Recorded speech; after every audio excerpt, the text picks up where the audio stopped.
And I'm going to go live. So remember to mute yourselves and you can turn your videos off when you're not presenting.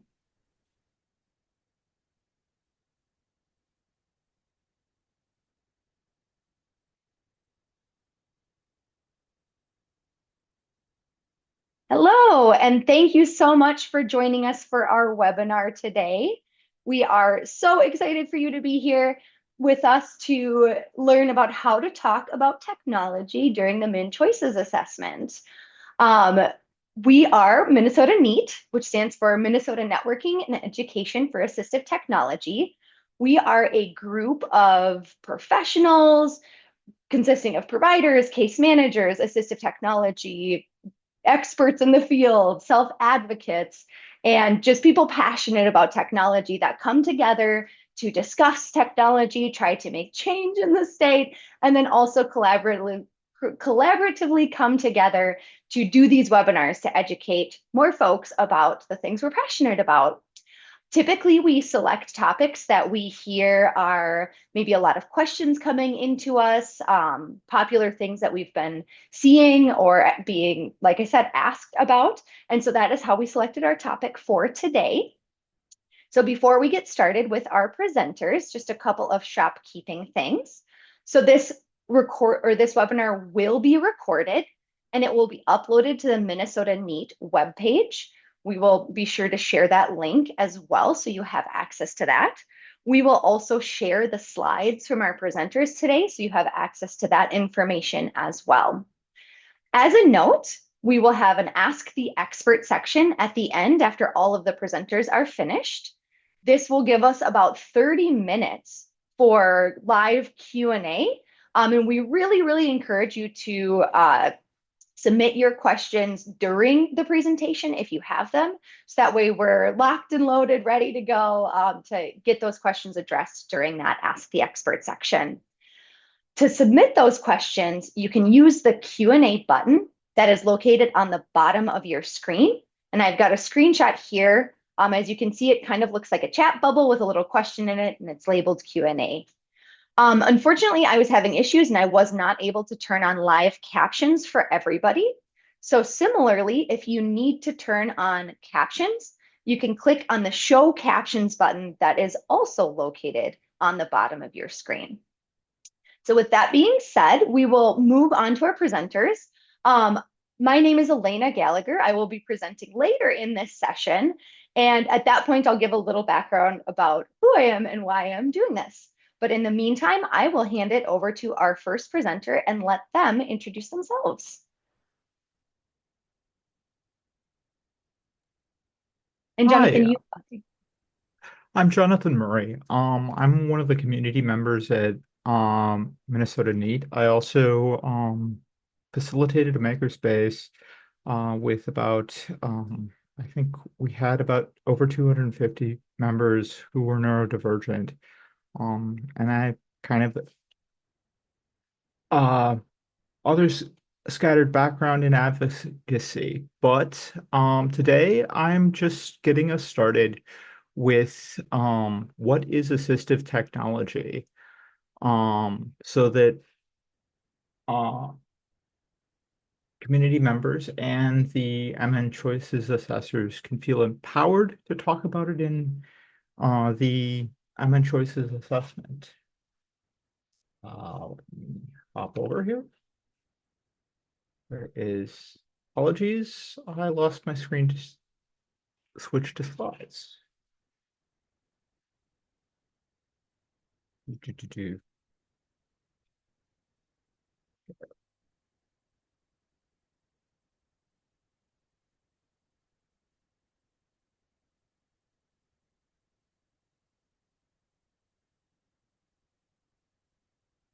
Oops.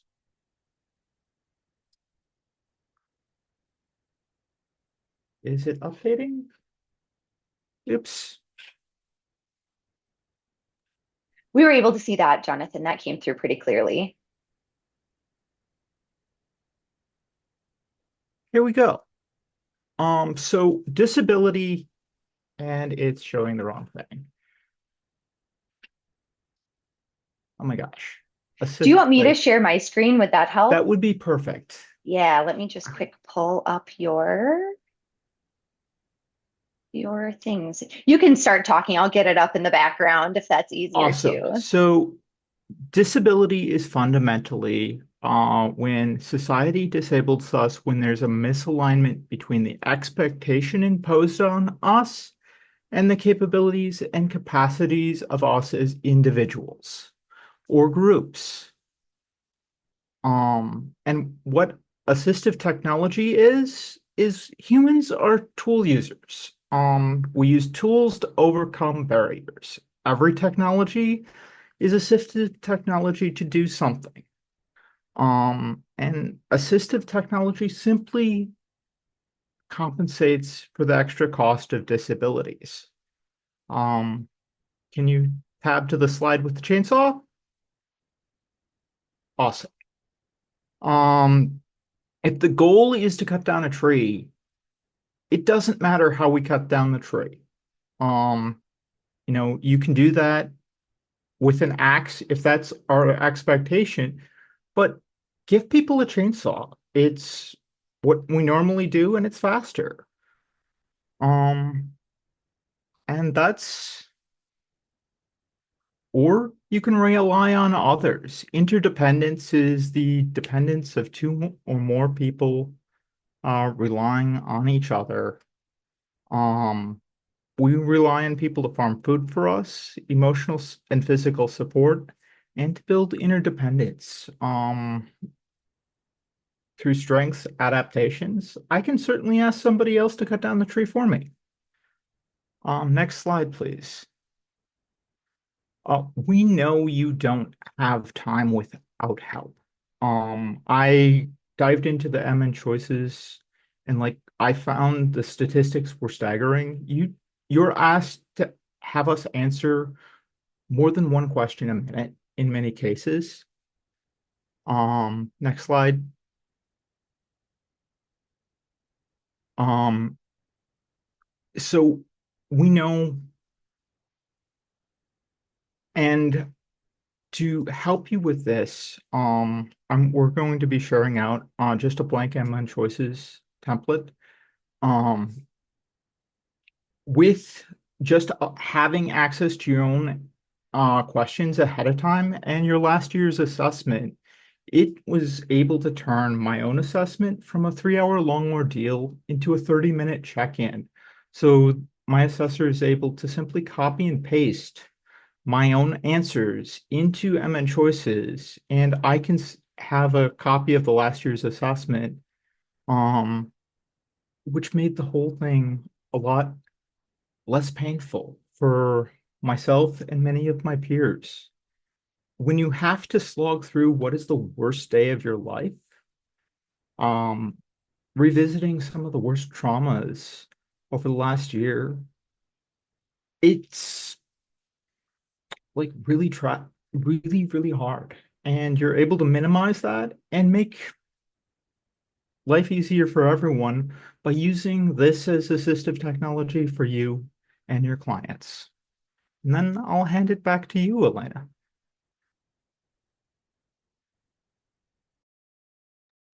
Thank you so much, Jonathan. We really appreciate you sharing your perspective on what it's like to receive and be on the receiving end of assessments, and that consideration of using such a cool tool to be able to support somebody and give them that runway, right? To be able to answer things ahead of time, making it a more comfortable experience for them is really a great idea. All right, so I will hand it over to our next presenter, who is Jennifer Marshall, and I'll let you introduce yourself as well. Good morning, everyone. My name is Jennifer Marshall, and I have been a certified MnCHOICES assessor with Dakota County for almost a year now, learning so much. I work primarily in initial assessments, but I have been covering reassessments for the last 3 months, and I'm currently training in a couple new hires with initial assessment. So that's been a great opportunity to sort of crystallize what I do know and how much I still don't know. Everything is constantly changing, as we know, and we've got some great new opportunities with CFSS as well, and continuing to optimize the MnCHOICES assessment tool. So in Dakota County, we have a pretty intense queue waiting for initial assessments with over 1,000 cases. Our reassessors have also had intense workloads at times, with over 300 cases over capacity, which certainly, impacts our ability to help people in the community. With those workloads being as intense as they are, there is a pressure to move through assessments quickly, whether that's what we're hearing from others, or just as people who really want to help, that pressure that we place on ourselves to get this work done. That can cause the assessment to feel like a task for us, and also to cause the person we're speaking to feel like they are a task to be completed. That's obviously not person-centered, and it's not conducive to resisting burnout. I really enjoyed, getting to hear from Jonathan and his experience as, someone who has been going through these assessments for years, and the compassion that he also feels for us as assessors with the turnover and the burnout that we're experiencing. Can we reduce burnout and the meeting fatigue that our people experience by making our assessments more fun and opportunity focused? And I think we can by shifting our perspective to what the person can do. So many of my initial assessments have involved, people crying. And, that's one thing. If it's the very first time a parent has had the opportunity to really sit down and talk with someone about the support needs and think about the extent of those support needs.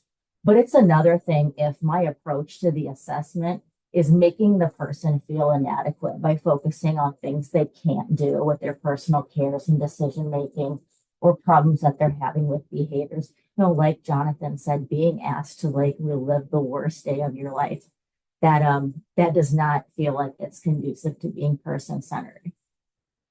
So as we shift our perspective to what a person can do, we can look at how assistive technology can bridge that independence gap. Because assistive technology is any piece of equipment or technology that's going to increase someone's independence, also, health and safety. Luckily, the second screen of the assessment is asking about communication, and there's a drop down for electronic communication use. So this could be a prompt for us to think about assistive technology towards the beginning of the assessment and be able to go through the assessment with assistive technology in mind. And then that third screen of the assessment, I know Elena's going to take us through an assessment, spoiler alert. So that third screen of the assessment, once we get into the meat and potatoes of it, is asking about the meaningful activities, starting with a foundation of what is important to the person, what they like, and these things that make life meaningful and make them who they are. This can be the touchstone for the assessment. There is a lot that we can extrapolate from what a person tells us about their interests, values, activities, and how they participate. Also, with what Jonathan was talking about, when I got to cover some reassessments and being able to refer to past assessments and just, ask, has anything changed in the last year? That allowed me the opportunity to just spend time with people. And instead of, talking about all the, what's your level of support with your personal cares, I was just getting to hang out and have these open-ended conversations that allowed for, exploration of activities and preferences and values that aren't necessarily captured in the assessment tool or don't typically come up in assessment when I'm going through it like it's a checklist. So I had a lot of fun. The person I was talking to was having a lot of fun, and the assessment was still complete and accurate. I think being familiar with the assessment tool to know what information that we need to include and trusting in our competency with the tool so we don't need to focus on it and instead focus on the person is going to allow us to have a much more enjoyable experience, allow the person to have a more enjoyable experience. It's going to free us up to really be present for that assessment and allow us to, look for opportunities for assistive technology, looking around the environment to see clues for assistive technology, such as, assistive equipment like walkers and canes, or door locks, knob covers, ramps, adaptive accessories in the kitchen, and also looking around the environment for barriers or opportunities to utilize assistive technology. So my hope for myself is that continuing to have familiarity with the assessment tool and trusting in my own competency to be able to extrapolate the data we need for the assessment from open-ended conversations with the person, I'm going to be able to have a much more productive and enjoyable experience with them, and be able to see these opportunities for assistive technology and equipment so that that person, that can be reflected in the assessment, and they can have access to these tools that are going to give them a greater degree of independence in their lives. Thanks very much. Thank you so much, Jennifer. That was absolutely fantastic. As Jennifer mentioned, I'm going to be showing the actual MnCHOICES tool and kind of walking through that. But I wanted to emphasize what she said about the importance of open conversation. I'm going to show you how to incorporate the idea of technology into the assessment that exists, but I can't emphasize enough how much more information you can gain when you ask open-ended questions, asking people, what are you frustrated about right now? What do you wish you could still do for yourself? Or are you worried you're not going to be able to continue to do something for yourself? Maybe somebody is trending in a direction. Right now, they don't necessarily need assistance, but they're worried that they're losing the ability to do something. So having those open-ended conversations go so far. And I can't stress enough how important that is, especially in determining what the person truly needs. One of the big things with this, right? We are not saying, hey, just go out and talk about technology, right? The goal with technology, assistive technology and remote support, and in general, the assessment, determining what services somebody needs, is to truly look at that person and figure out what are their goals, what are their desired outcomes, what do they need assistance and support with. And the goal is to be creative, to allow people the ability to be as involved in their lives as they want to be, right? We don't want to fall into the old patterns of just, okay, this person needs assistance here, so we'll get somebody to help them. We want to ideally consider all of the possibilities to allow somebody to do that thing for themselves if that's what they want to do. So just wanted to highlight, because I thought that was really fantastic that Jennifer said, if you can kind of shorten some of that like, hey, what hasn't changed or what's changed since the last year, anything, and then open it up to conversation. What an amazing way to learn more about the person you're supporting. So let me share my screen here real quick. All right. So if any of you guys want to check this out too, following the presentation, this is in the training tool for MnCHOICES assessment, and the individual is named Wiley E. Coyote. So certainly feel free to check this out. So for this particular individual, he is a 22-year-old male who has cerebral palsy. One of the big things that we like to highlight, right, is obviously relationships that are important to people. In this is really great to determine, right, not only potential caregivers, but if we are looking at tools for somebody to be able to do things for themselves, what does their support network look like, right? Are they going to have somebody lifting them up in that goal towards independence? And that's a great way to highlight that. Similarly, like Jennifer said, looking at communication, just knowing, right, there are so many communication tools out there. As an assessor, and honestly, if we have any case managers on this call, as a case manager, it is not your job to know exactly what is out there, right? That's the tech experts. That's our jobs, right? That's what we're here for, is to help you answer those questions of how do we meet this need?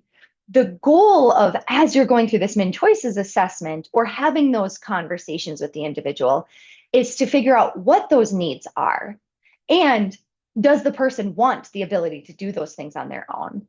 So in this example with Wiley, he expresses that he does have a trouble communicating. It's not that he can't talk, it's that people have a hard time understanding him, and he can get really frustrated with that. So as an assessor, you can talk through and say, would you consider aids or things that could help with your communication?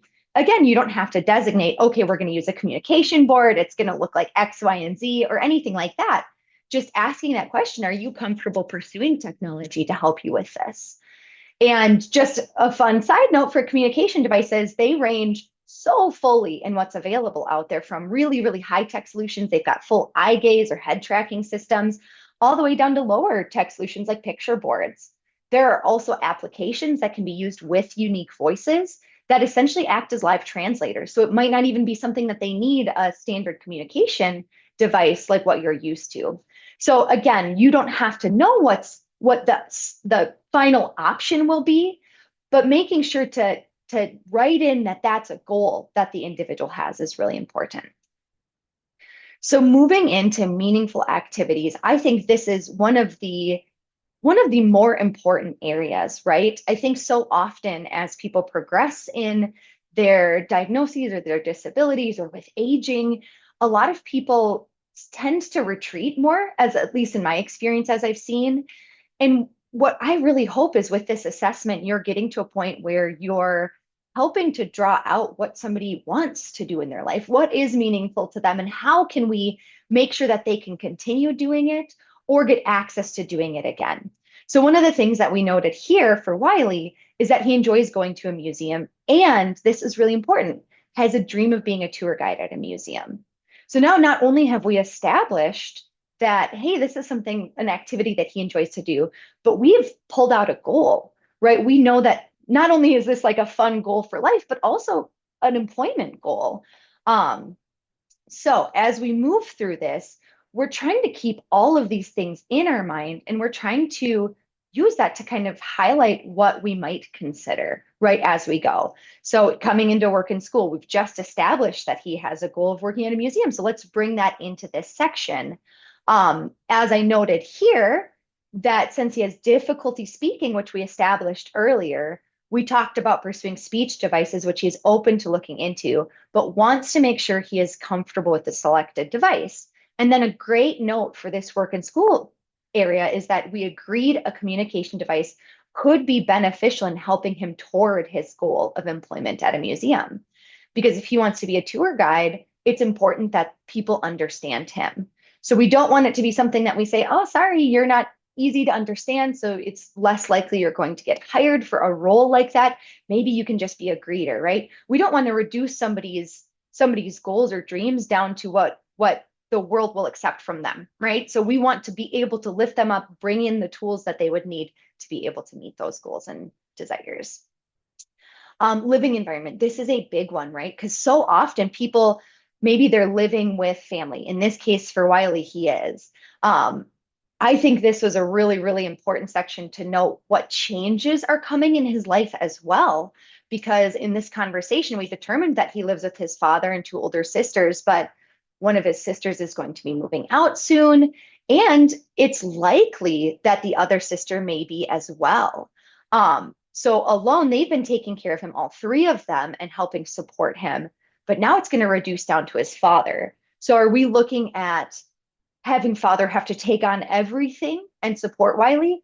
Or can we use this as an opportunity to say, hey, look, we've got a little bit of a runway. We've got maybe a year as his one sister is finalizing her last year of college to really start looking at technologies that we can implement that can help Wiley do more for himself. So ultimately, he's in a really great place where he needs less support from the people around him. So then when we get into personal cares, this is a really big one. I think so often it's, oh, well, I can't do this, so let's get somebody to do this for him.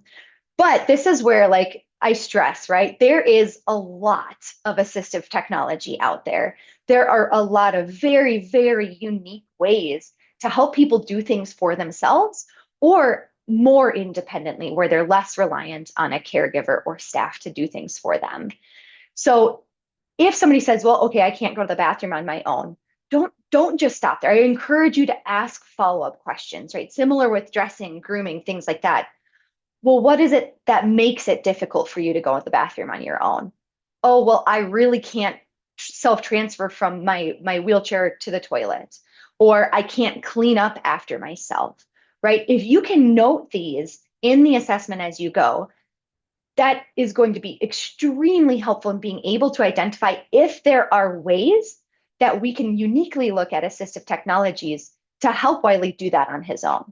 So in this case, maybe you already know some awesome technology. So you write that in. You're like, okay, these are some things that I would check out.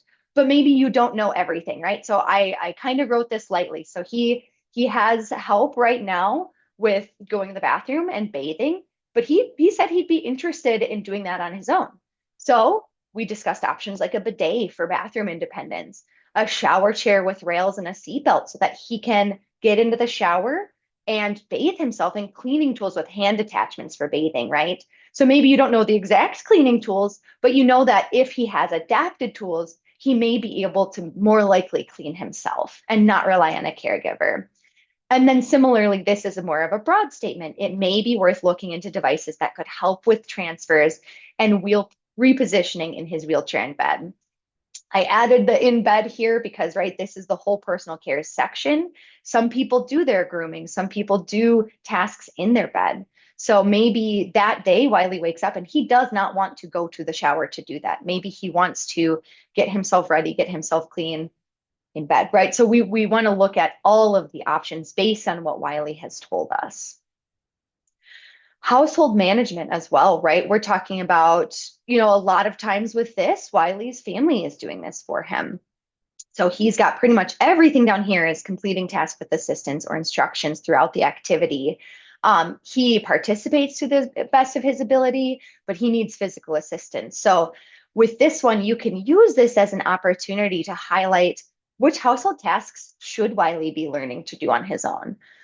Is there a goal for Wiley to live on his own? Would it be helpful for him to learn? And is there a need for some things? I mean, things like robotic vacuums exist. So does Wiley need to learn how to use a regular vacuum when we could look at using an adapted tool where he just presses a button on an application to vacuum his home, right? Now we're talking about being engaged, taking care of the house, but in a way that's adapted. And there's no problem with that just because it's a device that basically does it for you. It's giving him the independence to do that household management on his own. Eating and meal preparation, right? This is a big one. A lot of times, right, we look at the kitchen as a safety risk. This person can't do it because maybe if they're using cutting tools or things like that, they're higher likely to cut themselves or harm themselves or things like that, where you can get adapted prep work, right? You can get food processors, right, that now do dicing instead of just fully blending the food up. You can get those slap chops if somebody's going to be able to use that. And you could even get like an adapted single hand cutting knife, which is attached at one end, so you only have to do the chopping motion, plus thousands and thousands of other things to adapt this. So don't limit someone because of that health and safety concern. Look at it and say, what are those health and safety concerns? Why can't this person do this right now? What are the limitations that are resulting? And is there an opportunity for us to look at ways to let them do this on their own? So right now, Wiley is able to partially physically feed himself, but once meals are prepared and set up for him. So he is not involved in his prep at all, but he's able to partially feed. So already I noted what he's currently using, because this is really helpful too. It paints the picture of what we don't need to look at because he's already using stuff that's worked. So he already uses adapted utensils to be able to feed himself. Right now, his caregivers need to cut food for him and assist with holding his cups when drinking liquids. This is really important to note. All of these little things that the caregivers are doing for him, if we can highlight the details of that, that paints the picture of where we can slot in potential opportunities for him to do things on his own. So Wiley can participate in some cooking with assistance and prefers to choose some of the meals for the week. We discussed adaptive kitchen tools and utensils, including looking into adapted cups and a device that could help him cut his own food. So again, you don't need to know the specific device. It's okay if you don't even know that there are devices that can help him cut his own food. If you just note right now that he's needing participation assistance with cutting his food, you could say, we'd like to look into potential options for Wiley to cut his own food so he can be more independent in fully eating on his own. And then similarly, I just left this wide open, right? Adapted kitchen tools and utensils so that he can be more involved in preparing his food. So movement, this is another really great example, right? I mean, a lot of this ends up mostly in like durable medical equipment and things like that, but establishing what somebody's already using, how well it's working for them, because sometimes somebody got set up with this device a long time ago, and it really isn't meeting their needs right now. But sometimes we make the mistake of seeing that and like, oh, you already have something, so you're fine. Asking those questions, hey, how is your wheelchair working for you? How is that walker wheel working for you? Is that cane giving you enough support? Are you feeling confident with it, right? Asking those follow-up questions to determine if the tool they're already using is appropriate, in addition to maybe they're not using tools and determining if they could use tools to move around. In this case, right, this is an example where maybe you do know about some existing technology. So right now he primarily uses a manual wheelchair and needs caregivers to help him navigate his wheelchair in the community. Talked about getting him an electric wheelchair, pursuing that, because then he could manually get around. He doesn't have to have somebody push him, things like that. That could be amazing. I mean, talk about huge independence if somebody can move about on their own. He currently, his home is adapted where it has a ramp and a stair lift and things like that, but the community is not always adapted to people, right? So looking into other devices to help him with repositioning, transferring, all of that, but then also options like a portable ramp that they can bring in the van and set up if he gets to a place. Maybe he wants to visit a friend or a family member and their home isn't adapted. Maybe he wants to go to a particular store that's not easy for him to access. So being able to have a portable ramp could really open up his ability to visit the community and get to those areas that are difficult to visit. Activity of daily living support. Maybe he doesn't need a lot here. Maybe you do determine, though, when you ask, oh, let's talk about the ADLs, maybe you didn't ask specifics and break it down. So please, please, please ask specifics, right? We already talked about some of those caregiving tasks earlier, like bathing and feeding and all of that. But what about getting dressed? Maybe Wiley could use some adapted equipment to be able to pull on his own socks. Maybe he could use adapted shoes so that he doesn't need to bend over, right? There are really amazing shoes that you can literally just kick your foot into, and it's designed with the back to spring right up and get your foot into a shoe comfortably, and the shoe is on you. You didn't have to tie anything. You didn't even have to Velcro anything or unvelcro anything to do it. So looking at the full picture of ADLs and maybe using this opportunity, this is a reminder later to really talk about maybe there are specifics where they're not telling you that dad or sisters are currently supporting him. So it comes back to what Jennifer said about really having those additional conversations if you have the chance. So now we finally get to this section where it asks about assistive and monitoring technologies. The thing I really want you to take away from this, and the reason I went through it step by step, is because I don't want you to wait until this section to start thinking about this. I really, really want you to be thinking about this. And it's not the tool, right? It's not what will be used. It's, again, what are the needs? What are the goals? What are the desired outcomes? How is he currently being supported that maybe he doesn't want to be supported? What are the risks of him needing further support that we could do something now to prevent that need for further support if he wants to maintain that independence? When you get to this section, then this should be a lot easier to address and answer. What I did from this is I went back to my other sections and I copied and pasted those things that I had highlighted. So I'm just going to read this to you in summary of everything that we went through and what we decided on to put in this section. So Wiley currently uses a manual wheelchair, but needs assistance to move it. We talked about getting him an electric wheelchair for more independence. His home has a ramp and a stair lift. Wiley needs help preparing meals. Oh, you know what? I'm reading this. I'm sorry. I forgot to mention in here that I had recommended write a portable ramp. But the great thing with that is you've got that tracked on a previous part of the assessment. So even if I forget it here, it's been suggested somewhere else. You've also got kind of a safety net that those considerations you maybe had earlier, even if you forget to add them, they're already tracked and written somewhere. So Wiley needs help preparing meals. We discussed adapted kitchen tools and utensils, including looking into adapted cups and cutting utensils. Since he has difficulty speaking, we talked about pursuing speech devices, which he's open to looking into, but wants to make sure he is comfortable with the selected device. We agreed a communication device could be beneficial in helping him toward his goal of employment at a museum. Wiley expressed interest in being more independent with other activities of daily living, like bathing and toileting. We discussed options like a bidet for bathroom independence, a shower chair with rails and a seatbelt, and cleaning tools with hand attachments for bathing.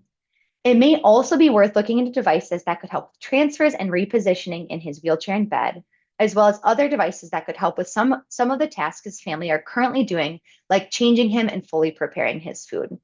So I intentionally added that kind of more broad statement at the end to really open up that opportunity for the case manager to also take this information and say, all right, there are a lot of opportunities to look into assistive technology, right? When we look at this summary, we've gone from maybe an assessment prior to this for Wiley would have looked like, okay, well, he has some adapted eating utensils that he already uses and a wheelchair.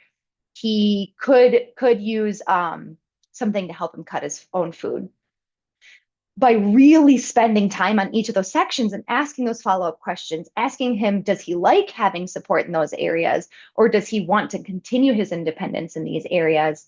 You've now established such an amazing potential outcome for Wiley that may have been missed if you didn't spend that time or that consideration on what assistive technology tools he could use to do this on his own. So that's where I'm going to end. You obviously know that there's more in the MnCHOICES assessment, but I really wanted to highlight that and stress just how important it is to not jump to assuming that getting somebody to do it for somebody is going to be the only option. And again, stressing and reiterating, it is not your job to know what technology will meet that need, but if you write those goals and write out that information about what that person wants to do on their own or how they're currently receiving support and how that makes them feel if they would like to see if there are opportunities to not have that support anymore. You're opening up a really awesome way to look at and consider all of the options that could help that individual be more independent, increase their independence, or maintain their independence. So thank you very much. I really appreciate it. And I will stop sharing and hand it over to our other presenters as well here.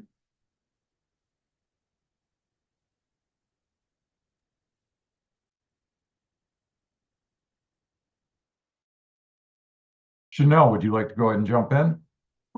Yeah, I'm going to start sharing my screen here. So my name is Chanel Calhoun. I am a certified MnCHOICE assessor and case manager in the Children's Developmental Disabilities Unit here in Olmsted County. I'm also an assistive technology specialist. Let me get this moved over here. So what is assistive technology? Right here, we're showing an image that was taken from North Dakota, Assistive, of a gentleman clearing away the snow after a snowstorm. Velcroed to the front of his walker is a homemade plow made of wooden 2x4s. And with this setup, he can use his walker to make a path to his mailbox. I had the opportunity to work with a lot of individuals that were touring AT labs, coming in, taking a look at a variety of devices, and some of them were able to go home and make some of this assistive technology on their own, or maybe it was their grandpa that was doing so to help them.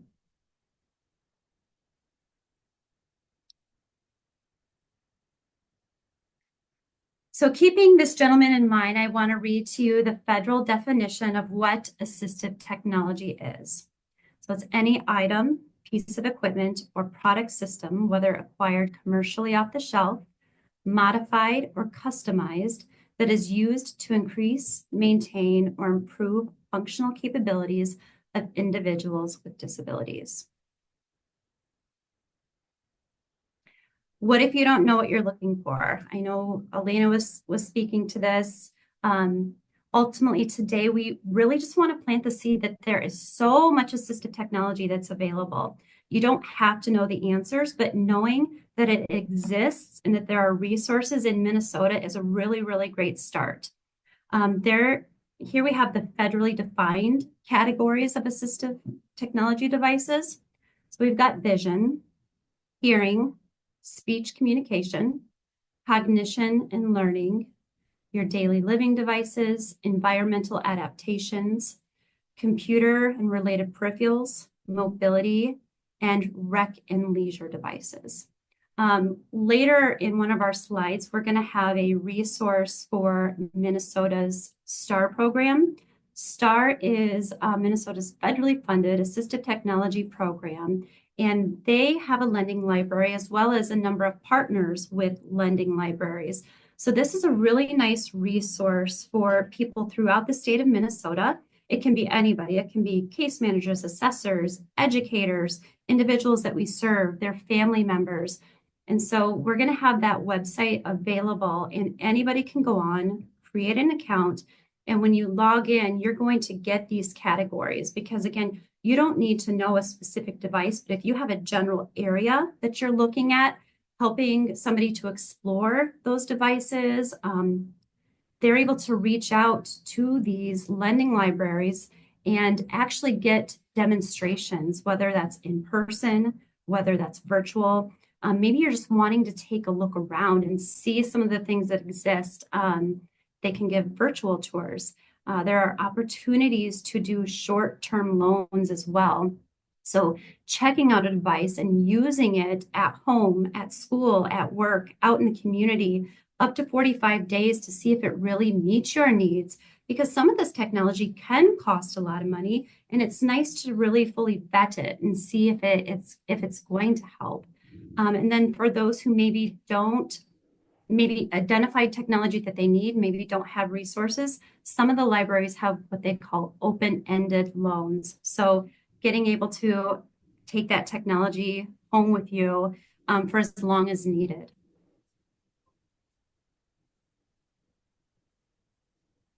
When we think about assistive technology, there is such a wide range from our low tech on up to high tech. So I just wanted to define kind of what that looks like. So your low tech technology is really going to be simple, easy to use. There's very little maintenance involved, low cost, and it's readily available. Some examples include your weighted utensils, magnifiers, so thinking about those ones that your handheld magnifiers, reachers, pencil grips, talking calculators, book and tablet stands. We move up to like our mid-tech technology that typically requires some kind of maintenance. There's a little bit of training that's involved. There's more electronics. Some examples of those would be your digital recorders, GPS tracking technology. There are a lot of different reading pens out there, screen magnifiers, audiobooks, adaptive and electronic utensils. And then you get up to your high-tech technology. So those are more complex. There's more training that's involved. And something that I like to encourage, yes, the individual using the technology, should have that training, deserves to have that training, but who are those support people in their life? And you can use the assessment for that. Are they working with physical therapists, occupational therapists, their teachers in school, their caregivers? Those people are important to have when it comes to training, so they can be an extension of supports for that individual. High-tech technology has greater capabilities. There's a lot more features and functions. So examples would include voice recognition software. So one of the examples would be Dragon. Your AAC devices, alternative and augmentative communication, electronic wheelchairs, screen readers like JAWS, having that read out loud to you, and then eye gaze technology. Just wanted to show a few images here with some of these examples, low-tech examples. On your left, you'll see an item that's called the Pour Thing. It comes in a half a gallon, in 1 gallon, and it really is used to help prevent spilling. People who may have tremors, low muscle tone, limited or weak hand or arm strength. We've got something like task lighting. There's so many different task lighting options out there. It can change brightness, change to warm or light, cool modes, just to increase some vision. Some good mid-tech examples include an Angel Sense. So that's a GPS tracking device.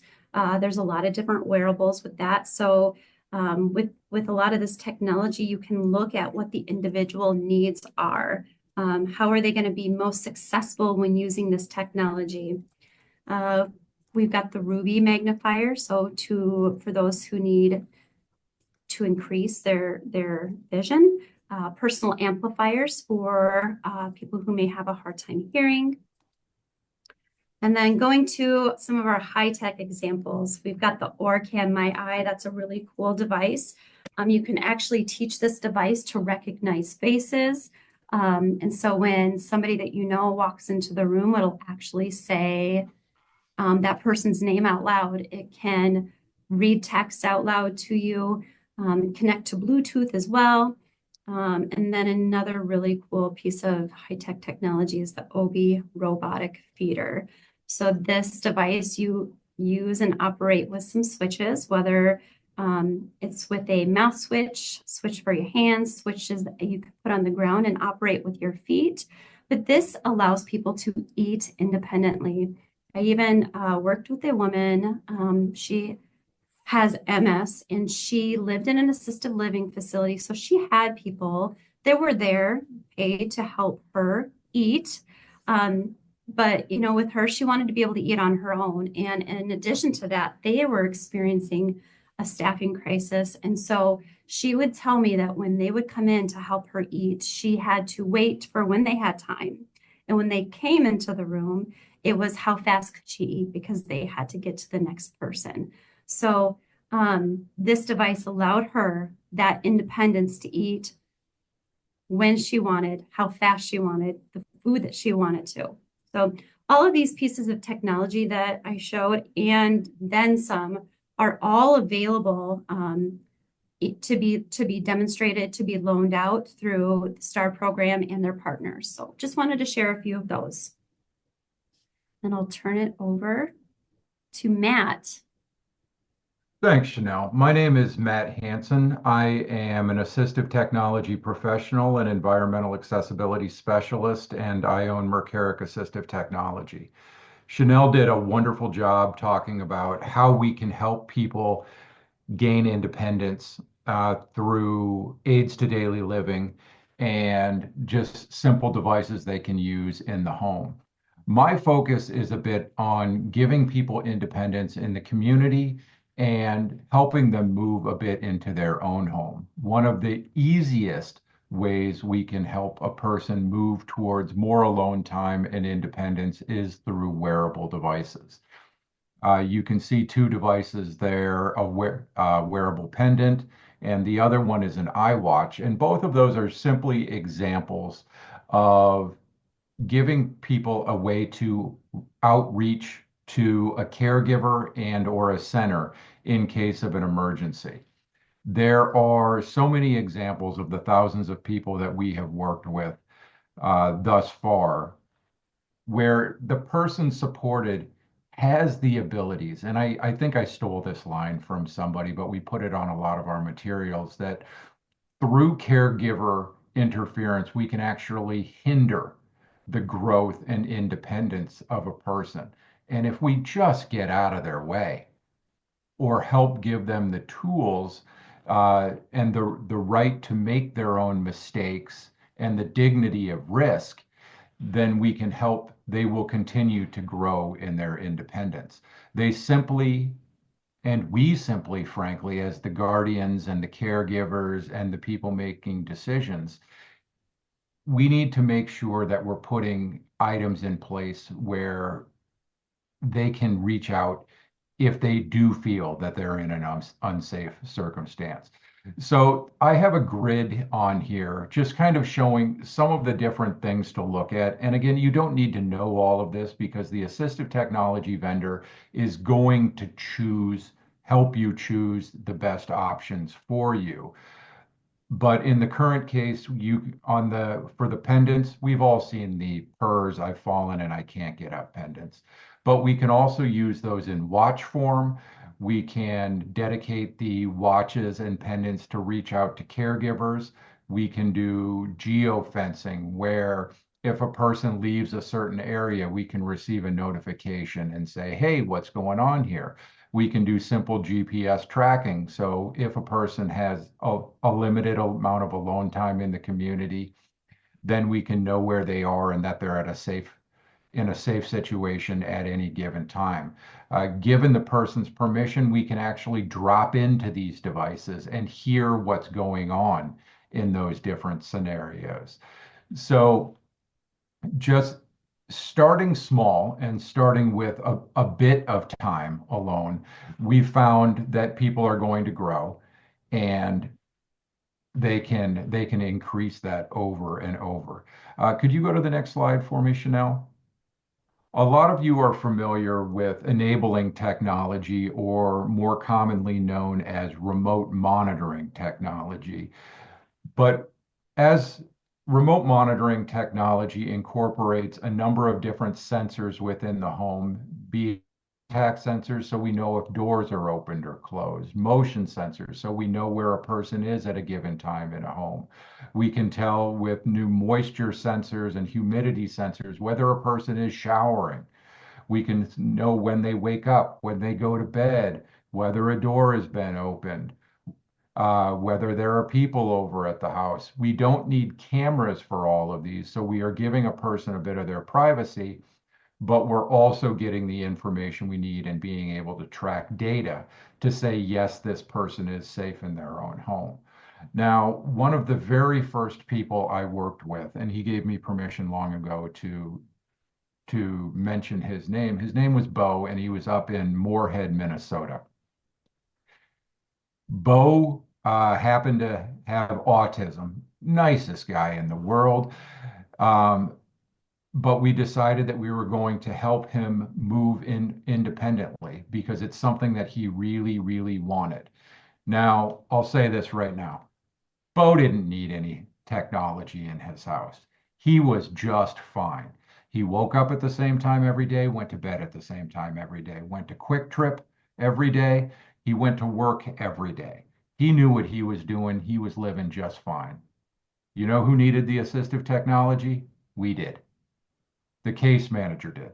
Mom really needed him to have the assistive technology. We set Bo up with everything.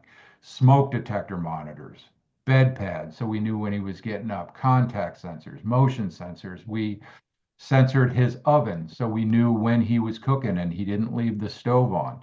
A year and a half later, he didn't have anything in his apartment because he proved that he didn't need it. So again, the assistive technology professional is going to help you make this plan. And going back to what Elena said, is simply going through the person's wants and needs, and then we can all discuss this together, what the person wants and what the best way is to get there. Now, do we always succeed? Absolutely not. Absolutely not. There have been times where we have failed spectacularly, and the person who we were supporting moved back into a more restrictive living environment, did a reset, and we tried again, and the person did succeed. One of the cases I'm thinking of was a little bit like me when I first got to college. There was a little bit of drinking going on and a little bit of getting rowdy. But we learned some different things from that, and the person supported learned some different things from that. We reset and move forward. On the left, I just like to show a medication device because this is one of the simplest ways to give a person a little bit of control in their own lives. And when we're looking at this, this comes up with duplication of service a lot of times. I actually got an email the other day. I'm not going to go too far into it, but saying no, a person couldn't have a device because that was staff's responsibility. No, that is, and you know what? I'm going to leave that one to Anna McIntyre to talk about because I see that she's on the call.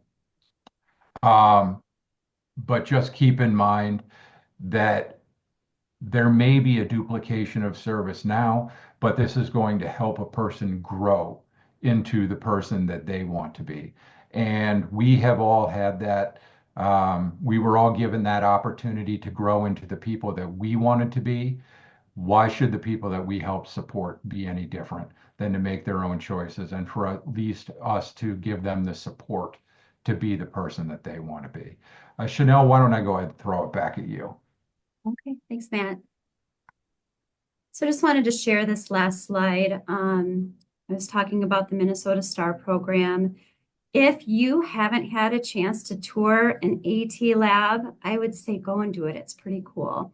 If you can't get there in person, you could reach out and ask for a virtual one, or even just go on MnAT for All for STAR's lending library and just take a look around. There are a lot of cool things out there, and it's just, again, planting that seed that assistive technology is so vast. It exists, and it's a nice, safe, affordable way for people to explore things that could increase their independence, increase their safety. That's all I have here. Turn it back to you, Alina. There we go. I didn't realize I double muted myself. Wonderful. Well, we will call on Anna McIntyre to come join us, who is mentioned just by Matt. Anna, I will let you introduce yourself. And let me just make you the spotlighted presenter here. All right. Hi, everyone. Sorry to join a little bit late. We had a field trip to the STAR AT lab, my team did. So that was kind of exciting. So we're all learning this together. I just wanted to mention that.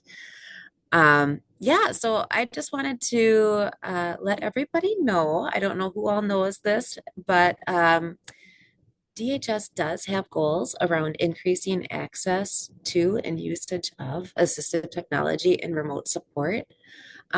So this is something that we really want people to be looking at and utilizing whenever and wherever possible. It's such a great tool to increase people's independence. For one, we've seen amazing things, but also it does help with decreasing staff reliance, which we need right now given the current staffing shortages. So we really need to be thinking about different ways to do this work, because we aren't going to have enough human assistance. We don't now, and it's only going to get worse over the next 8 to 9 years, unfortunately. So that's why this information and work is so important. So I just wanted to say that. I don't know if that was already stated at the beginning. If it was, I apologize. The other thing I want to say is that Minnesota has had legislation in place since 2017 that requires teams to have a conversation around whether or not technology would be available to meet the person's needs. That legislation said that it needed to be considered, but there was nothing saying that it had to be used, even if something was identified. However, this year, the 2024 session, Minnesota became a tech-first state. So what that means is that we want everybody to have informed choice around technology options and things that might be able to help them, so that they can make informed decisions as to whether or not they want to utilize technology or remote support instead of in-person assistance. That's a big thing right now. So yeah, I'm just happy to be here and can answer any questions that you have. Or Elena, is there anything that specific that you wanted me to speak to? I think you covered a lot of it. I just wanted to highlight as well while we have Anna here and spotlighted, that this is with that tech first movement, right? To bring Minnesota on board.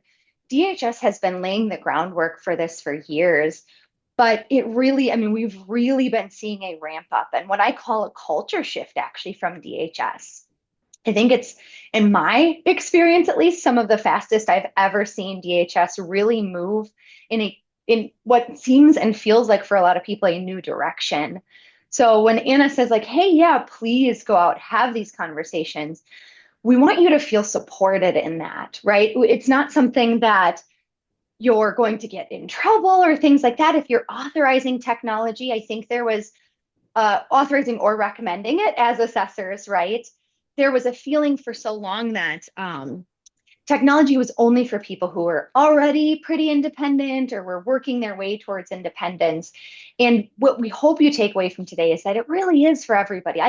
I can't stress enough, and I hope you all feel empowered from this presentation to recognize I genuinely think there is some form of assistive technology, if not a lot of assistive technology, that can help every single person you support. So I think the biggest thing, just while Anna's here, is just highlighting that you've got support from DHS. You've got support from technology specialists and experts in the field and self-advocates, right? You've got a full community of support. So that concern of where do I go, who do I ask questions to, things like that. I mean, if you just want to start, I shared my email. So you can start with me. I'm the chair for Minnesota NEAT, so I'm able to connect you with any of these awesome specialists. I can also connect outside of Minnesota NEAT if I think that there's somebody who can help address those questions better that's not part of the Minnesota NEAT group. And also, I'm working through a grant that's in partnership with DHS, with Anna and her team and others, where I can answer a lot of questions as well and offer assistance and guidance and do case consultations and things like that. And that is all free. That's all part of this grant work. So we really want to encourage you guys to not be fearful or scared about where to get started. Just start with the conversation, start asking those questions and digging into those goals and outcomes like we've all talked about, and then determining the technology. We can all help you with that. Yeah, that's great. A great point, Elena. Um, I I don't even know if I introduced myself at the start of this, but I am, it's been a busy morning. I'm the policy lead for all of the assistive technology related services, as well as the remote provision of the 27 services we have approved to be delivered in person or remotely. And I just wanted to mention that I've been doing this for almost 10 years now, and I can say that yes, there has definitely been a culture shift at DHS around technology, and people are really beginning to get interested in it themselves and to see what's out there and what's available because there's just so many possibilities. And then I believe Elena mentioned this as well, but I've been training with Elena for years now. Well, many of the people on this call actually, and they can always be so helpful, and this just are wonderful resources for you to tap into. And they are always open to that too, which is wonderful. And then if there's something that they can't assist with, they are very able to reach out to me and bring me in on it if needed. But I just wanted to say that you can trust the information that you're receiving from them as well, because we've been doing this together for quite a while. Thank you, Anna. All right, so I think we are now at our point of moving into our Q&A. And thank you all so much. We've gotten some really excellent questions. I'm going to move all of the questions that are pending into our Answer Live section, and we will get started. So starting from the top, there was a question from Lisa asking about the form that Jonathan shared when he was presenting live and talking about cutting the the assessment down to 30 minutes because, you know, if you send this ahead of time, it gives people the time to think about their answers and fill it in. And then that can become more of just an open, comfortable discussion, like he mentioned. Jonathan did share that document that he had put together, and even throughout the idea later on of really doing like a brain session of, or I think he called it, Jonathan, did you say a document jam? I liked that a lot. Yeah, like just a document jam. Like I've written fan fiction with 100 other people online. I'd welcome you all to, and I apologize for not flipping on edit to start. Hop in the document and keep it, and just throw in your favorite questions. Absolutely. And so I think that was a question, was specifically, does anyone have a list of go-to questions they like to ask in each section of the assessment?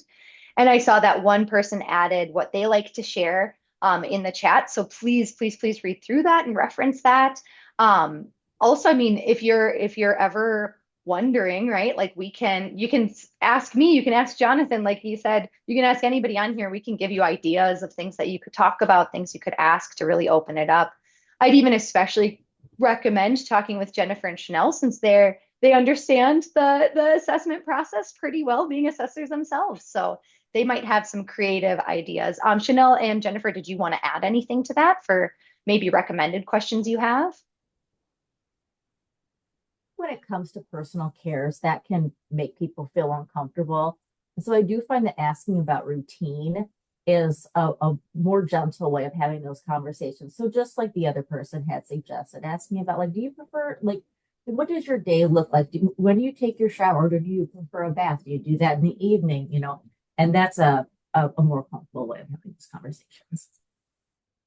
I would just like to add, you know, as an assessor, case manager, if you have the opportunity to read any records, you know, if those are shared with you, if it's IEPs or documentation from our physical therapist, the occupational therapist, anything the individual has to offer. A lot of times, you know, people may be using assistive technology and they don't know it's assistive technology. When you're going into their home, just taking a look around and identifying some things, and it kind of opens the door to introducing and defining what assistive technology is, because you don't know what you don't know. There's so many things out there I never knew existed until I got my eyes on them. So awesome. Does anybody else have anything to add for that question? I think the big thing that I would add is keep it conversational too, right? Like if the person is comfortable with that, don't force somebody to be having a conversation with you if they're really uncomfortable, obviously.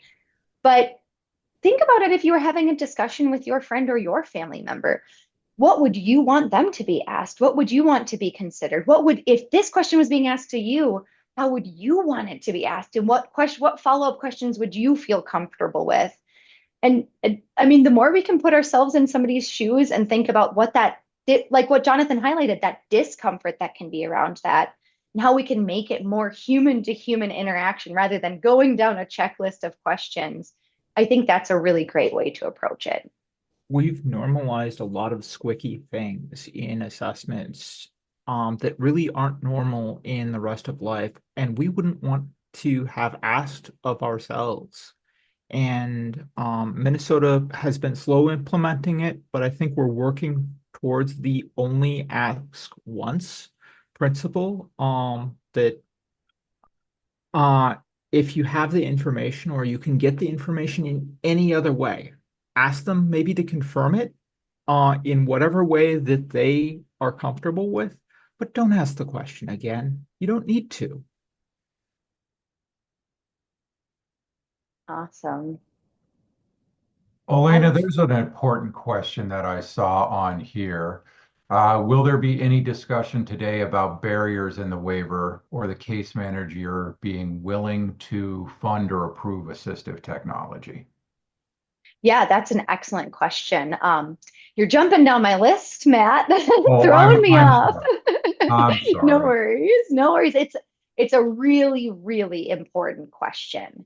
And I'll let everybody add to this, but as Anna said, we've been actually working through the grant work that ARM has with the innovation grant. We've been traveling around the state and we've been meeting with lead agencies to try to train case managers. We also offer, so you can bring this back to your teams if you haven't already done this, we offer an assessment specific training that goes into more depth about what we're talking about today. But that can be available to your teams as well. So we've done case management, assessment specific trainings, provider trainings, and individuals and their families with the goal of trying to prevent some of those barriers. That being said, right, so DHS made a lot of policy changes to make it easier to authorize appropriate services. The definition to be able to authorize and for a case manager to say yes to things has really expanded. And actually, in reality, this was always kind of there. The rules, the policy, it was written gray intentionally so people could say yes more often. Unfortunately, what we found is that by it being written gray, people felt like if it didn't explicitly say they could do something, that meant that they couldn't. And what we're encouraging in all these trainings, including in Minnesota NEAT, is to go the opposite direction in thinking. We encourage you to talk with your case managers about this as well, right? The goal is for them to think yes first, then determine if it cannot be authorized, right? What it takes to be authorized, we talk a lot about want versus need and how to determine that. It comes down to, does it meet an assessed need for the individual and or does it help in their health and safety? And what an assessed need means, and this is very, very important. A lot of people think that by meeting an assessed need, that means that it either has to come from a doctor recommendation or a PT or OT or speech, right? That it has to come from a higher up professional in the healthcare, or it has to be clearly written into the MnCHOICES assessment for the individual or go through an assistive technology assessment. And that is actually not what it means. Those can be helpful tools. What we encourage with you writing into the MnCHOICES assessment keeps it open and more comfortable for case managers a lot of the times. But what it truly means when we say it meets an individual's assessed need is that based on their diagnosis or their disability related needs, that item can help them do something for themselves that they would otherwise rely on somebody to assist them with or do for them. So if you can determine that that technology is going to help them be more involved in their life, be more successful in their day-to-day activities, allow them better access to the community, right? Be healthier, be safer, things like that, then you can go ahead and authorize it unless it explicitly says you cannot. So if you're running into issues with case managers denying recommendations you make, or you felt very, very passionately that this was happening, and then maybe it's getting to a committee and reviewing and they're rejecting it there, please, please, please reach out to me. As Anna said, I work very closely with all of these people, including Anna. And sometimes it really is just a misunderstanding from case managers because of the mindset of the olden days, right? Like of it was harder to authorize technology. We've heard from case managers that they have actually even felt like their licenses were at risk if they misauthorized technology services because they were seen as a luxury item. So I encourage, if you do talk with case managers, they do have that pushback. There are those barriers. Try to work with them, try to break that down, try to explain it. We'll actually, if somebody from my group can post the resource guidance document in the Q&A so everybody has access to that, I would encourage everybody to bookmark this. It's in the CBSM and it's DHS's guidance around all assistive technology and remote support services. And it is a really excellent way to highlight a lot of these changes that we are talking about and can be an excellent tool to share with the case manager who's apprehensive because they maybe don't know that these changes have been made. So that was a long, long answer to that question. Does anybody else have anything to add to that? I would just like to add, Elena, that I think that there's really less barriers than people think there are. I think people have heard that there's more barriers and that but yeah, the truth is the vast majority of assistive technology can be covered under the waiver. Everything that you saw today can be covered under the waiver. Um, there are some things, of course, that can't be, or there's some things that need to be pursued through MA because it's covered there. But other than that, I mean, it's pretty wide open, and we have a couple different services that can fund it. The assistive technology service that doesn't have a cap. Specialized equipment and supplies, that cap was increased from 3,909 annually to 10,000, and that was because we at DHS want people to be able to get the technology that they need to meet their needs. So that's been increased. We've done some work around the codes to make it so that if it's assistive technology, it'll bypass the complex review process. There's really just a lot of things that we are doing or have already done to kind of at least reduce some of those barriers that you may have run into in the past. Thank you. All right. So there was a question about if this will be available, the training today, and we will upload it to our website. I attached the link for where you'll be able to find this recording, including the attachments for the documents that were shared today and the presentations. That'll all be available on the website in hopefully just a few days. It sometimes takes a little bit for the recordings to process. Moving along,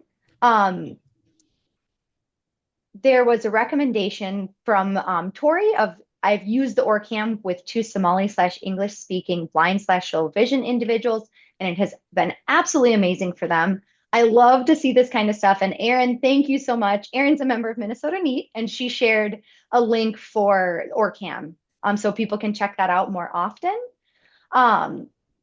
So then a follow-up question was, this is the question that Matt did. See, Matt, you threw me off. I'm just going down the list, reading the questions. Okay, so another question that came in is, are the majority of these paid for with waiver funds, or do they have to go through MA insurance first? And then if denied, the waiver can purchase them as we do for other trainings or other things, sorry. I guess I can answer that. Everybody's pausing and waiting. I always do a lot of talking. So the vast majority of assistive technology items will not be covered by Medicaid. And the very important thing to know, because this is a common misunderstanding, those items that are not covered by Medicaid cannot get a formal denial from Medicaid. Because what happened is that since that technology is not even on the list of accepted items by Medicaid, they can't even get through the doors to even be put into the Medicaid system to be considered, which means that you can't get a denial from Medicaid because they're not in the system. So if you're working with a vendor to purchase an item and they let you know, hey, just so you know, this is a Medicaid denied item, that is a denial. That does qualify. If they say, I can't get a denial from Medicaid, that's a denial. However, they're wording it to you. If they say anything along the lines of, nope, that's not a Medicaid covered device or anything like that, just know that counts as a denial. For traditional durable medical equipment, which technically does fall under the umbrella of assistive technology, you still go through that same process. And yes, you do have to still use the waiver as a payer of last resort for those items. So you would need to get a Medicaid denial for those Medicaid covered items before looking at the waiver to pursue it. But that is really nice to know too, is if Medicaid does deny these items, you can still authorize them through the waiver because they might still be appropriate. They just might not have met the criteria that Medicaid has, since a lot of times they have more strict criteria. Does anybody else have anything to add to that?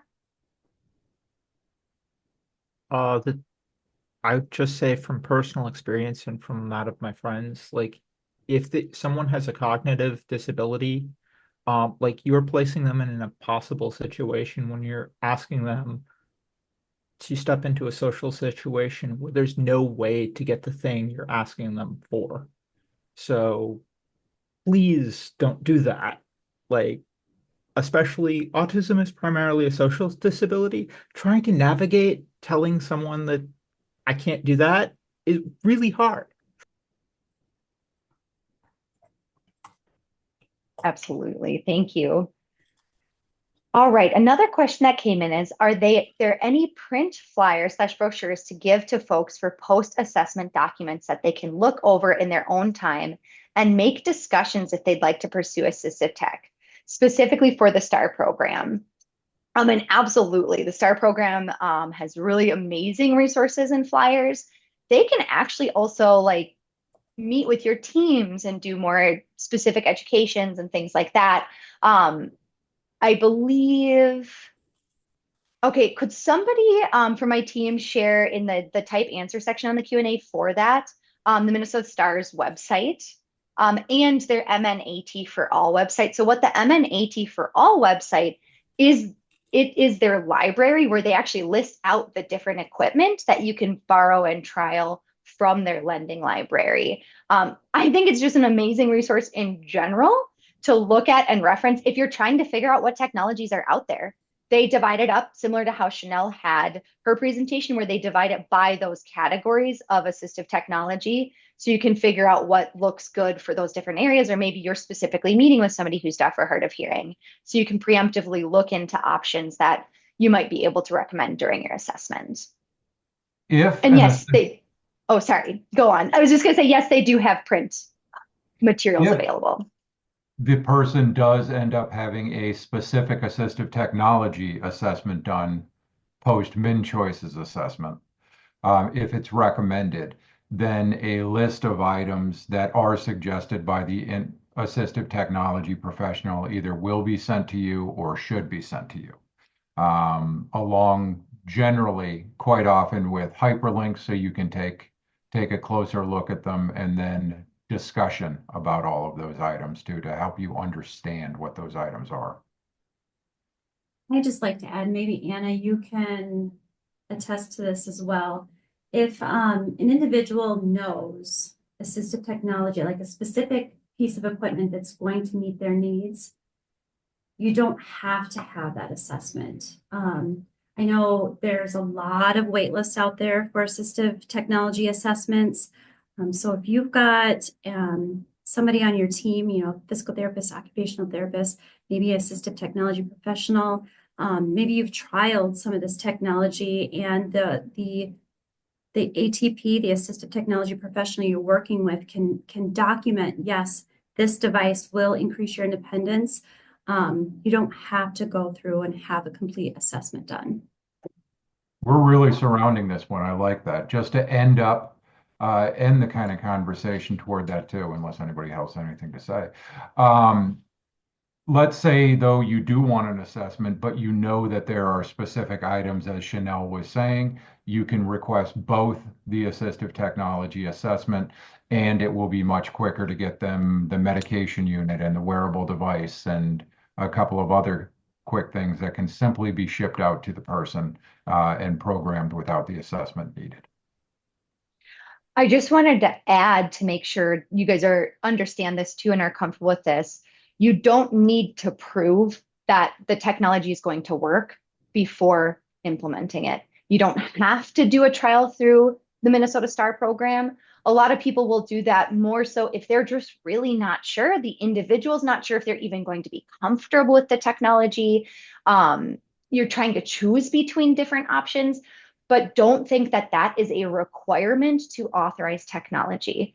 Like Chanel said, like Matt said, if there is technology that you think is going to be effective for the individual and they are agreeing to use it and trial it, you can authorize it. You do not have to put in like proof that it will work. Failures happen. That is okay. It is okay. It is not a waste of waiver dollars to have tried to bring somebody independence and taken that risk and maybe had the occasional failure. Because most of the times, if you've had those conversations, you figured out what you want to implement, it's going to be more successful than it is going to be more likely to fail. All right. I would also just Elena, can I just hop Yeah. in? Another thing I've heard too is people have asked me, does the person need to have an assessment if they've already been using equipment and that equipment breaks? Do they have to have an assessment to purchase new equipment? Absolutely not. That would just be completely unnecessary. So I just wanted to point Mhm. that out. Thank you. A kind of a statement question is, can we please address what Matt said about having county deny equipment, stating it was the responsibility of staff to do? Anna, would you like to take that one? Because Matt said in his presentation that he would have you address that specifically. Okay. Yeah. So we've heard before different times where um, lead agencies will say, no, the person doesn't need this because they have staff that can do that for them. First of all, there aren't enough staff to do all of these things. Second of all, we don't want the limited staff that we have who are feeling a lot of stress and pressure right now, feeling even more stress and pressure running around turning off and on light switches and changing television channels when they're trying to provide personal cares to somebody else in the home. There's just no need for that. If there is equipment that can allow a person to do something for themselves that they would otherwise need a staff or caregiver to do for them, we want them to have that equipment. We do not want people saying they don't need that, they have staff that can do that for them. We want them to have that equipment because because waiver services are all about increasing independence. That's what every service, the underlying basis for every service is. But yet the system is set up to create dependencies that we just don't need to have in place. And there isn't a conflict of interest or a duplication or anything like that. If you authorize technology, that doesn't mean you have to decrease staffing hours. That's not, there's nothing like that required. We want people to have that technology because oftentimes it empowers them to do other things and try additional technologies and become even more independent in other areas. So yeah, I'll stop there, but Thank you. That was very helpful. Moving on to another question is there a list of available assistive technology companies or installation companies? We did develop a resource guidance document that essentially we reviewed a few months ago. Keeping in mind, I will post this resource along with the webinar today for you to reference. It is up to date as of a few months ago when we updated it. I always like to stress that these hard copy documents with lists can go out of date pretty quickly. So don't feel like what you see in the resource guidance document is the be all end all. If you know that there's an agency or a local group that you work with to do this work, if they're not on the resource list, that does not mean that they can't do the work. I also want to stress this resource guidance document for the assistive technology companies and remote support agencies and pass-through billers and all of that. This is specifically for statewide services. So if you do have local, like I said, don't think that because they're not listed, that means they can't do the work. can I just add really quick, Elena? Yeah. Another thing that causes confusion is people thinking that you need an OT or PT or doctor's note or just some sort of professional opinion saying this person could use this.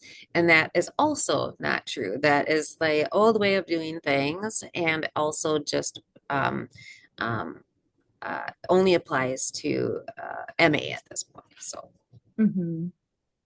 With that said, I would highly encourage you to get a professional's opinion, an ATP, an OT, an SLP on the different devices. One of the biggest challenges with assistive technology that I've found is people choosing incorrect devices and spending the waiver money on it, and then it's sitting on a shelf and collecting dust because it was never set up, it was set up incorrectly, or it was incorrectly chosen. So, though I have a vested interest in people performing assessments, I think it's very helpful. Yes, yes, for sure. And I'm not, no, did not mean to imply that people don't need assessments. Um, they really the only time that you should be purchasing something that you haven't, that somebody else hasn't assisted in that process is if you know that it's going to work with a person, if you've trialed it, if they've tried up roommates, different things like that. So, but thanks, you bring up a great point, Matt. Thank you. Also, I think it's important to note that the waiver or the policy language was changed away from least costly alternative to most cost effective. And that is super, super important to note, because when we're talking about this of, hey, if you know that this item is going to work for the person and this lower cost item is not, or is not going to be as effective, or Matt always likes to say, hey, they're going to wear an Apple Watch, but they would refuse to wear a PERS watch, even if all you need is GPS tracking and both are going to do the same thing. If you buy that PERS watch, that's going to be the most expensive thing you spend on, because that's going to go into a closet and be useless. So cost effective means getting the item that is going to be most appropriate and most effective in working for the person. And considerations that go into that are, like I said, will the individual actually use it? And also, what does their support network look like around them? We hear a lot of ideas where people think that they can't authorize iPhones or Apple equipment because it's too expensive. Well, absolutely you can. That's just a weird rumor that we want to debunk. You can absolutely authorize Apple products if it's appropriate for someone. One of the considerations for that is, does everybody who supports that person use an Apple product? Because if so, it's more likely that that person can seek assistance. And then you don't have to spend money bringing in an expert to retrain the person on a device that nobody else could support them on. So a lot of factors go into cost effective, but just know the policy language was changed to allow that flexibility. So you don't have a case manager feeling like they need to find the cheapest version of that device. Yes, Assistive great point. And that's why the technology is language was changed. extraordinarily expensive. Yeah. Well, it can be. Oops, And there sorry, are I'm live. I was just going to post, denying assistive technology is extraordinarily expensive. Like I just posted like the chart I did from Bridging the Gap. Like anything that you deny that imposes a lot of extra costs in people's lives. Like I had a support that cost let's that would have saved about $1,500 a year, and like cost the equivalent about, if right now I'm want to fall into the Medicaid gap or for medical assistance where unless I have MAEPD, like I can't and things are flawless, um I can't, I'm unemployable because I have about $60,000 of healthcare costs that are covered by the waiver and insurance. So you have a lot of people that can't participate in their own lives if we are denying the supports that cover the costs of the time and energy.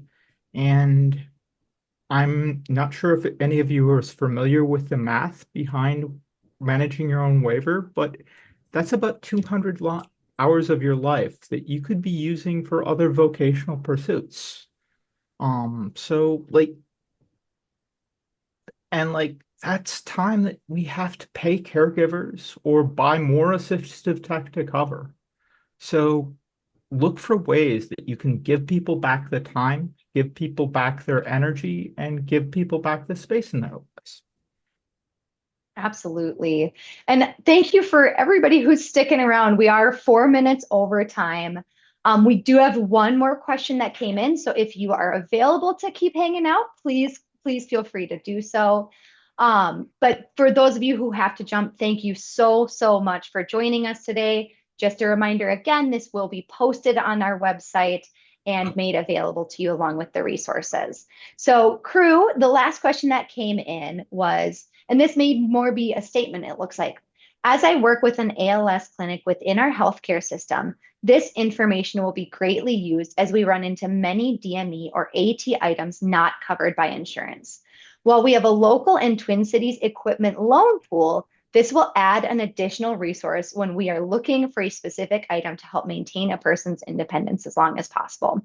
Well, thank you, Sandy. What an awesome way to summarize that and end our presentation today. So I really, really appreciate you sharing that. And that's amazing. So thank you all again so much. And if you do have questions or want resources beyond this training, we do have our contact information on our Minnesota NEAT website as well. You can submit a contact us form that will come straight to me. So if you didn't grab my email from the chat, you'll still be able to get a hold of me that route as well. And thank you all and enjoy the rest of your day. Thank you.